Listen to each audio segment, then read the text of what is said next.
Thank you, Madam Deputy Speaker. It's a privilege to speak in this debate and to follow the many honourable and right honourable members who have spoken with great wisdom and knowledge and personal experience on these. Madam Deputy Speaker, it's informative, I think, to apply the 4 tests for impact on Article 6 of the Acts of Union that were developed by Justice Colton, specifically Northern Ireland's compliance with certain EU standards, the bureaucracy and associated costs of complying with customs documentation and checks, the payment of tariffs for goods at risk, and the unfettered access enjoyed by Northern Ireland businesses to the EU single market. I do question the representation of the Supreme Court judgment as set out in paragraph 14 of the Annex A in the command paper, but those were matters for the last debate, and there was not time to make my point. Madam Deputy Speaker, regarding EU standards, the Windsor Framework removed many EU standards for GB-produced consumer goods destined for Northern Ireland. This does not change under this SI before us. Regarding the second test of bureaucracy and compliance costs associated with customs, this should concern us, as the protocol saw the diversion of £1.2 billion worth of goods in supply chains from GB to the Republic. Indeed, logistics businesses testified to the Lords Committee on the Windsor Framework as to complexity of managing mixed loads, with 2 large haulage firms stating that groupage had been, quote, forgotten in the framework.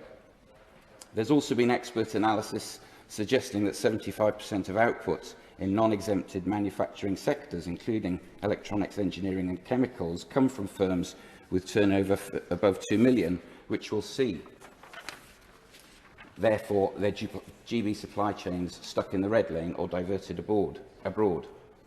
The command paper published yesterday contains a pledge, a UK internal market guarantee, that no more than 20% of goods will flow through the red lane. In practice, this creates a monitoring panel to report on any failures, which the government to hit the target and make recommendations which the government must respond to. This is admirable, but does not represent a material change to existing customs requirements under the protocol. It's also worth noting, worryingly, that this could be achieved by simply diverting supply chains away from GB and towards the EU, as affected GB businesses cut Northern Ireland out of their distribution chains. The SI before us creates important easements for the Northern Ireland to GB trade, including a guarantee that future divergence will not impact the ability of Northern Ireland traders to freely access GB markets. This is welcome, but the bulk of distribution has always pertained to GB to NI trade, not the reverse. And as also noted in the command paper, technology may ease compliance costs in the medium to long term. They will, however, still exist. Shipping from London to Belfast will continue to require significantly more bureaucracy than shipping to York or Edinburgh. Madam Deputy Speaker, the third test of tariffs is not covered and does not apply. But finally, in turning to Northern Ireland's preferential access to the EU single market, I must emphasise that the clear trade-off we have chosen to give Northern Ireland unregulated access to EU supply chains comes at the cost of complicating access to GB ones, despite the fact that Northern Ireland imports from GB are 2.5 times those from the EU and 6 times more than those from Ireland. Whatever easements we offer, this has created a customs, judicial and legislative border across the kingdom, and it is hurting our businesses.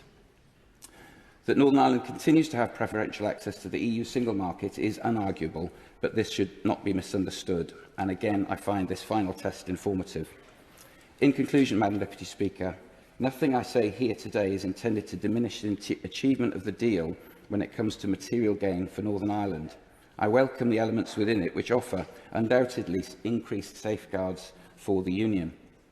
The new deal is welcome, therefore, but it does not change the fact of EU law's application to Northern Ireland, the fact of additional bureaucracy for GB businesses attempting to access Northern Ireland, the existence of tariffs, nor Northern Ireland's de facto placement within the EU single market. Once again, the qualities and effectiveness of this deal will emerge over the months and years ahead, I'm sure.